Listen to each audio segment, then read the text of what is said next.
Hi there, I am doing Dartmoor's ancient boundary perambulation. This walk is one of the oldest walks on Dartmoor. I'm taking 4 days, it'll be a solo backpacking expedition.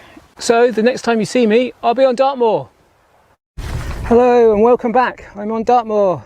Made it down Thursday morning, left at 1 from Belstone and just done my first river crossing. And we'll be going up to Cosdon Hill. That's the first point on the perambulation. Right, let's go.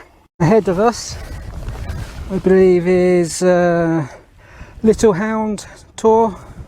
Then we go up to Hound Tor, which is up there, and then along the ridge to Watern Tor, and then over to the forest. And I'll be camping just the other side of there, assuming I can make it. 20 to 3, so that first bit took a little while to get going. Dartmoor's looking beautiful, bit of rain coming.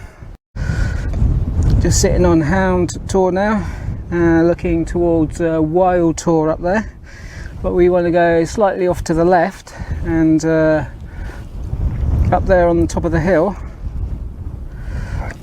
is those rocks there, which is Watern Tor, which is where we're heading for.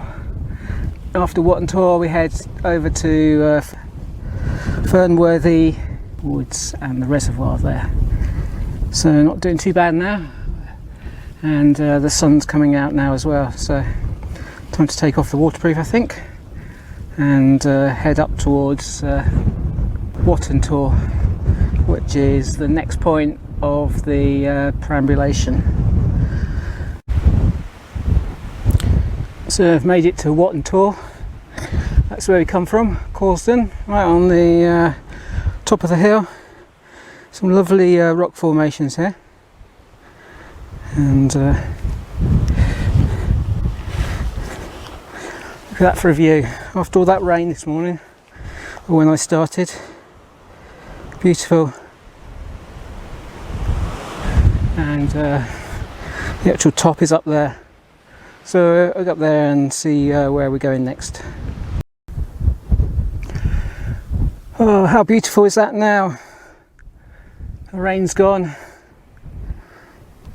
You can see for miles.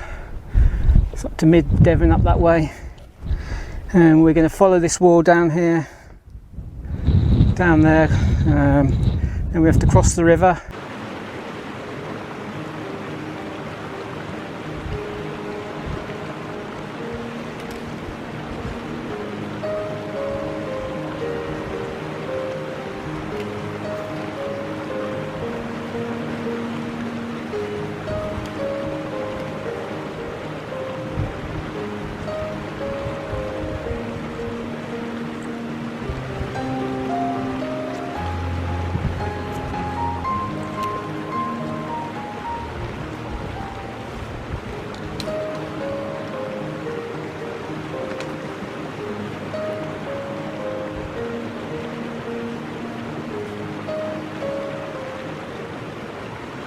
That was an interesting river crossing. Right, up there. Let's go. So this is Longstone, just above Fenworthy Forest. So we'll be heading off down there. Yeah, it's quite a tramp to this one. No real footpaths. But I found it, so it's good. So, classic tour on the horizon up there. Right, let's head on down towards the reservoir. Well, I made it to the reservoir. Sun's out.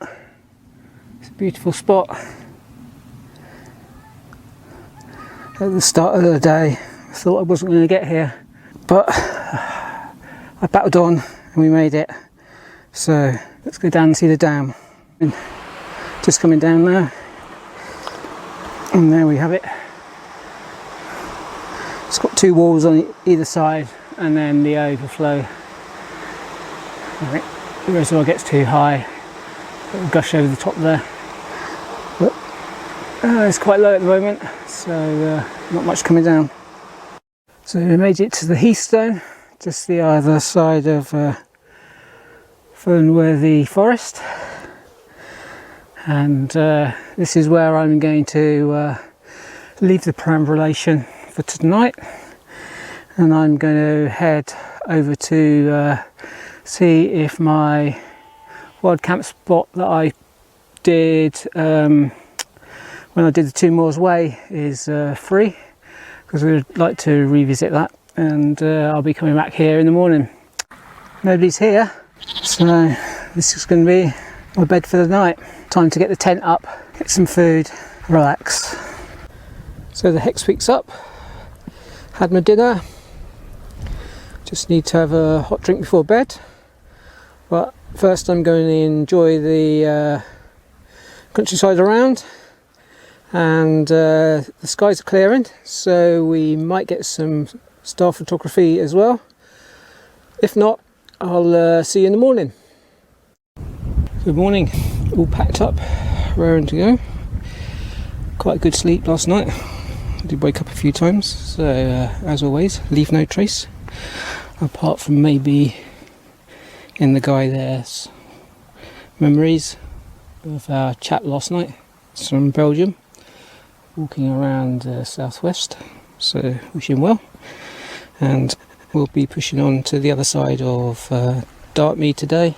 I'll bring you back when we get back on the trail. So we're back here at the Heath Stone, and we're going to follow the edge of the forest up towards Warren House Inn on the road, and the second point today, which will be the King's Oven, and then we'll then follow the river down towards Dartmoor. Just come down from the King's Oven, and up there is the Warren House Inn, and down here I'm standing at the head of the Wallerbrook, and we'll be walking down towards this forest around to the right of them. Just back at the Wallerbrook again.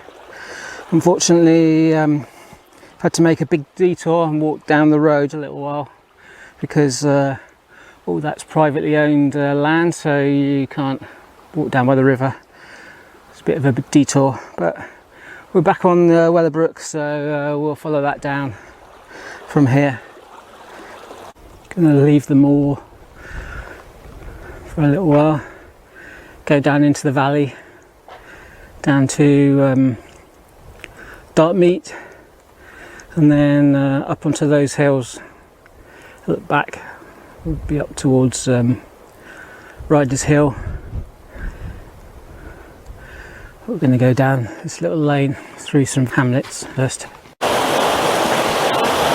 So this is where the Wallerbrook meets the East Dart, and there's some stepping stones here, and that is one of the points on the perambulation.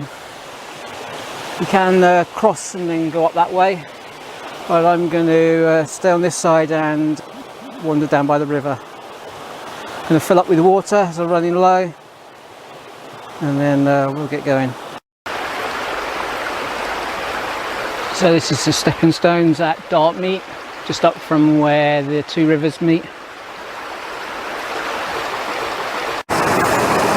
So we're heading up towards Riders Hill now, and this is where Hewlake Foot is. You can see the stream just coming in there.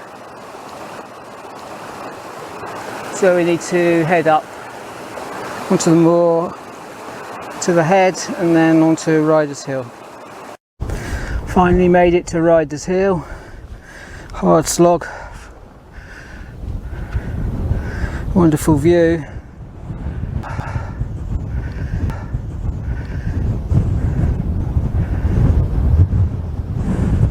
Oh, it's been a hot day in the waterproofs because the ground's so wet, but it's a fantastic view from up here.